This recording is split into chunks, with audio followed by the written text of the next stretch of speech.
This video is about learning the art of crafting imagery. Imagery can be defined as the art of using figurative language to represent details that appeal to our senses. It's a writing technique that is required in descriptive writing as well as narrative writing. The main purpose of imagery is to aid the reader's imagination, to aid your imagination while you're reading, to aid my imagination while I'm reading, and to give us an insight into the reader, into the mind of the narrator. Therefore, imagery is a pathway between the minds of the reader and the writer. What you are trying to depict in your essay and whatever you're trying to picture while writing should be transferred into the reader's imagination through imagery. Imagery of what you could possibly see, hear, taste, smell, touch, feel, or even think. Imagery is not literal. It's not supposed to be literal. It should be figurative. Figurative, by which I mean you could describe death or a deadly illness as a dark figure looming over someone's head, a figure in a black robe with an X, or a dark thunder cloud looming over someone, following them wherever they go. Imagery is a pathway between the minds of the reader and the writer, and the first step in conquering the art of imagery is to use adjectives to describe your sensory experience. At this stage, you should not be worried about being very figurative, as that's something that we would develop later on.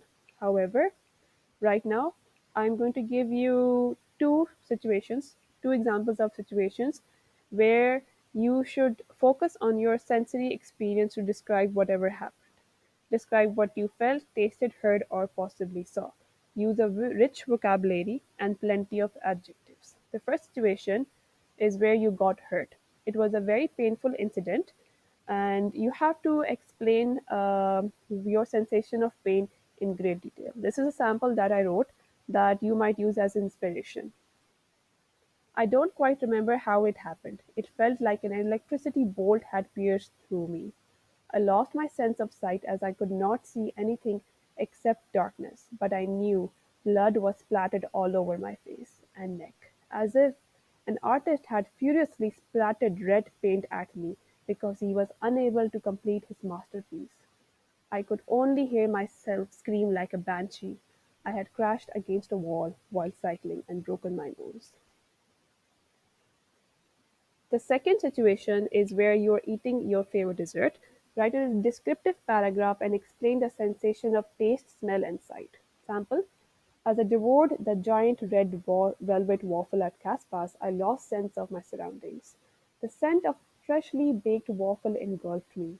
The chocolate syrup felt like silk in my mouth. The fresh vanilla bean ice cream was trying to defeat the warmth of the waffle, and the red velvet chunks made everything perfect. I felt as if I was in heaven. So each paragraph should be around 150 words. There should be absolutely no grammar mistakes since you all are going to have AUMs starting next week. This task is optional and will not be marked. However, I would highly encourage you to practice your imagery skills.